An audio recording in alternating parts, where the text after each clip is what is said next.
Sounds of the buckets being passed from hand to hand, none of the usual cries and curses. The cicadas shrilled as loudly as ever. Frogs were calling from the paddies. In the distance, thunder echoed round the mountains. The air was heavy and humid. I was sweating, but the sweat was turning cold on my forehead. I jumped across the ditch of the last terraced field and looked down to where my home had always been. The house was gone. I went closer. Flames still crept and licked at the blackened beams. There was no sign of my mother or my sisters. I tried to call out, but my tongue had suddenly become too big for my mouth, and the smoke was choking me and making my eyes stream. The whole village was on fire, but where was everyone? Then the screaming began. It came from the direction of the shrine, around which most of the houses clustered. It was like the sound of a dog howling in pain, except the dog could speak human words, scream them in agony. I thought I recognized the prayers of the hidden, and all the hair stood up on my neck and arms. Slipping like a ghost between the burning houses, I went towards the sound. The village was deserted. I could not imagine where everyone had gone. I told myself they had run away. My mother had taken my sisters to the safety of the forest.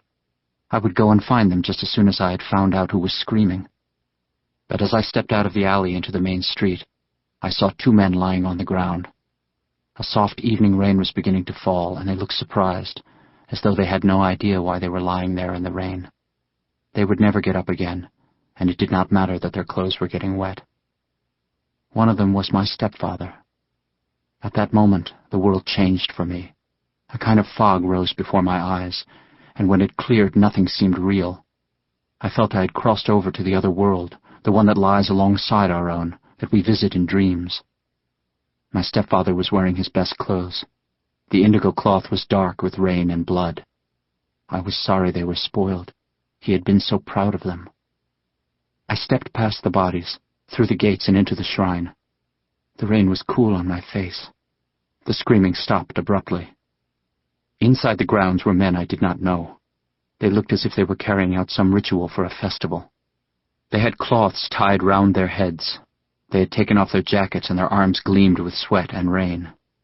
They were panting and grunting, grinning with white teeth, as though killing were as hard work as bringing in the rice harvest. Water trickled from the cistern where you washed your hands and mouth to purify yourself on entering the shrine.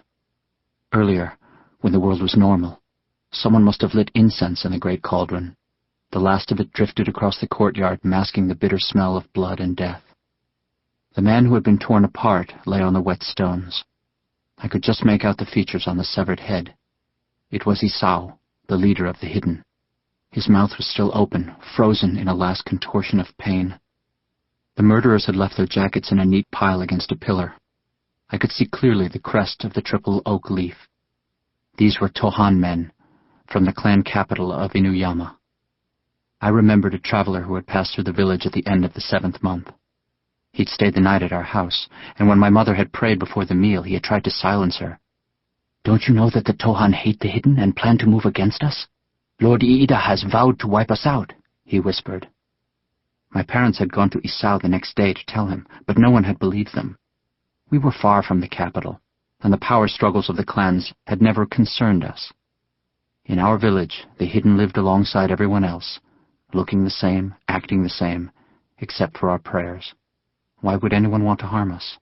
It seemed unthinkable. And so it still seemed to me as I stood frozen by the cistern. The water trickled and trickled, and I wanted to take some and wipe the blood from Isao's face and gently close his mouth. But I could not move. I knew at any moment the men from the Tohan clan would turn, and their gaze would fall on me, and they would tear me apart. They would have neither pity nor mercy. They were already polluted by death, having killed a man within the shrine itself. In the distance I could hear with acute clarity the drumming sound of a galloping horse.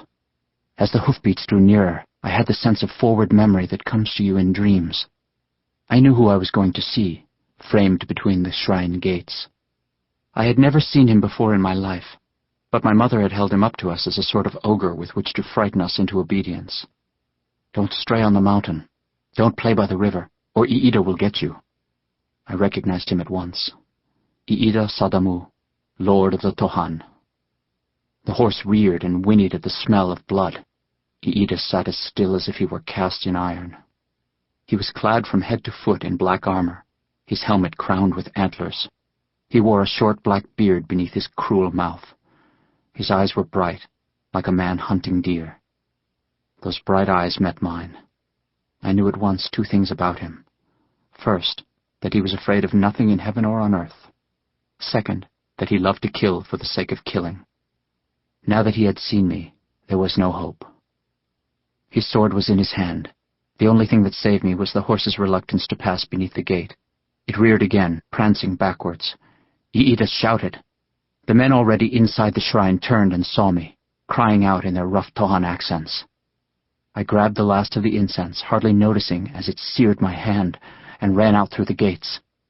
As the horse shied towards me, I thrust the incense against its flank. It reared over me, its huge feet flailing past my cheeks. I heard the hiss of the sword descending through the air. I was aware of the Tohan all around me. It did not seem possible that they could miss me, but I felt as if I had split in two. I saw Iida's sword fall on me, yet I was untouched by it. I lunged at the horse again. It gave a snort of pain and a savage series of bucks. Iida, unbalanced by the sword thrust that had somehow missed its target, fell forward over its neck and slid heavily to the ground.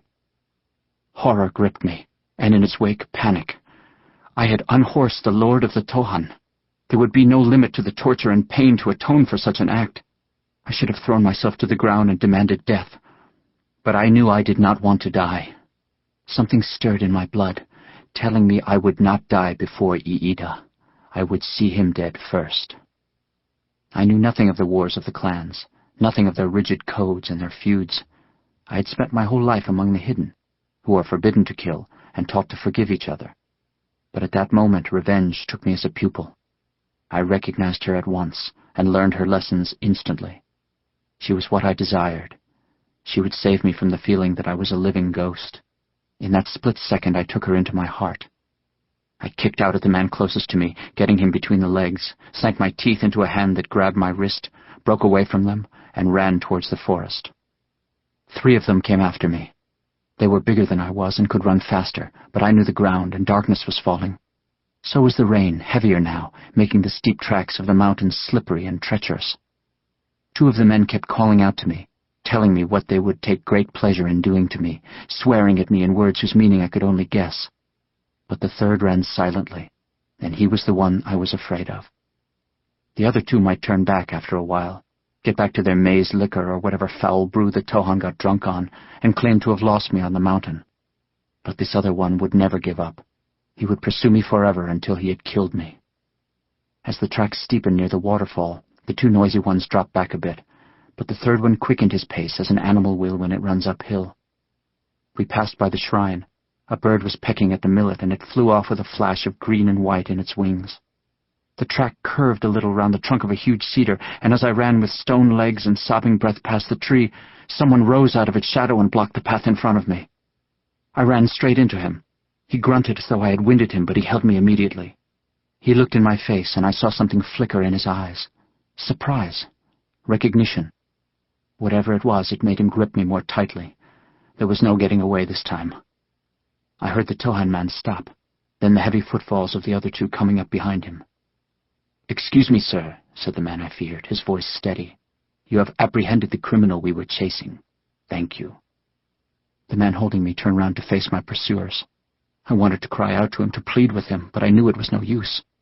I could feel the soft fabric of his clothes, the smoothness of his hands. He was some sort of lord, no doubt, just like Iida. They were all of the same cut. He would do nothing to help me. I kept silent, thought of the prayers my mother had taught me, thought fleetingly of the bird. "What has this criminal done?" the Lord asked.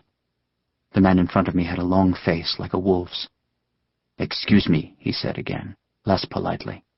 "That is no concern of yours. It is purely the business of Iida Sadamu and the Tohan." The Lord grunted. "Is that so? And who might you be to tell me what is and what is not my concern?" "Just hand him over," the wolfman snarled, all politeness gone. As he stepped forward, I knew suddenly that the Lord was not going to hand me over. With one neat movement, he twisted me behind his back and let go of me. I heard for the second time in my life the hiss of the warrior's sword as it is brought to life. The wolfman drew out a knife. The other two had poles. The lord raised the sword with both hands, sidestepped under one of the poles, lopped off the head of the man holding it, came back at the wolfman and took off the right arm, still holding the knife. It happened in a moment, yet took an eternity. It happened in the last of the light, in the rain. But when I close my eyes, I can still see every detail. The headless body fell with a thud and a gush of blood, the head rolling down the slope. The third man dropped his stick and ran backwards, calling for help. The wolfman was on his knees, trying to stanch the blood from the stump at his elbow. He did not groan or speak. The lord wiped the sword and returned it to its sheath on his belt. "Come on," he said to me. I stood shaking, unable to move. This man had appeared from nowhere. He had killed in front of my eyes to save my life. I dropped to the ground before him, trying to find the words to thank him. "Get up," he said. "The rest of them will be after us in a moment." "I can't leave," I managed to say. "I must find my mother." "Not now. Now is the time for us to run." He pulled me to my feet and began to hurry me up the slope. "What happened down there?" "They burned the village and killed—" The memory of my stepfather came back to me and I could not go on. "Hidden?" "Yes," I whispered. "It's happening all over the province. Iida is stirring up hatred against them everywhere. I suppose you're one of them." "Yes." I was shivering. Although it was still late summer and the rain was warm, I had never felt so cold. But that wasn't only why they were after me. I caused Lord Iida to fall from his horse. To my amazement, the lord began to snort with laughter. That would have been worth seeing. But it places you doubly in danger. It's an insult he'll have to wipe out. Still, you are under my protection now. I won't let Iida take you from me." "You saved my life," I said. "It belongs to you from this day on." For some reason, that made him laugh again. "We have a long walk, on empty stomachs and with wet garments. We must be over the range before daybreak, when they will come after us." He strode off at great speed, and I ran after him, willing my legs not to shake, my teeth not to chatter. I didn't even know his name, but I wanted him to be proud of me, never to regret that he had saved my life. "I am Otori Shigeru," he said as we began the climb to the pass, "of the Otori clan from Hagi. But while I'm on the road I don't use that name, so don't you use it either." Hagi was as distant as the moon to me, and although I had heard of the Otori, I knew nothing about them except that they had been defeated by the Tohan at a great battle 10 years earlier on the plain of Yaegahara. "What's your name, boy?" "Tomasu." "That's a common name among the hidden. Better get rid of it." He said nothing for a while, and then spoke briefly out of the darkness. "You can be called Takeo." And so, between the waterfall and the top of the mountain, I lost my name, became someone new, and joined my destiny with the Otori. Dawn found us, cold and hungry, in the village of Hinode, famous for its hot springs. I was already farther from my own house than I had ever been in my life. All I knew of Hinode was what the boys in my village said, that the men were cheats and the women were as hot as the springs and would lie down with you for the price of a cup of wine. I didn't have the chance to find out if either was true. No one dared to cheat Lord Otori, and the only woman I saw was the innkeeper's wife who served our meals. I was ashamed of how I looked, in the old clothes my mother had patched so often it was impossible to tell what color they'd been to start with. Filthy, blood-stained. I couldn't believe that the Lord expected me to sleep in the inn with him. I thought I would stay in the stables. But he seemed not to want to let me too often out of his sight. He told the woman to wash my clothes and sent me to the hot spring to scrub myself. When I came back, almost asleep from the effect of the hot water after the sleepless night, the morning meal was laid out in the room, and he was already eating. He gestured to me to join him. I knelt on the floor and said the prayers we always used before the first meal of the day. "You can't do that," Lord Otori said through a mouthful of rice and pickles. "Not even alone. If you want to live, you have to forget that part of your life. It is over forever." He swallowed and took another mouthful. "There are better things to die for." I suppose a true believer would have insisted on the prayers anyway. I wondered if that was what the dead men of my village would have done. I remembered the way their eyes had looked blank and surprised at the same time. I stopped praying. My appetite left me. "Eat," the Lord said, not unkindly. "I don't want to carry you all the way to Hagi." I forced myself to eat a little so he would not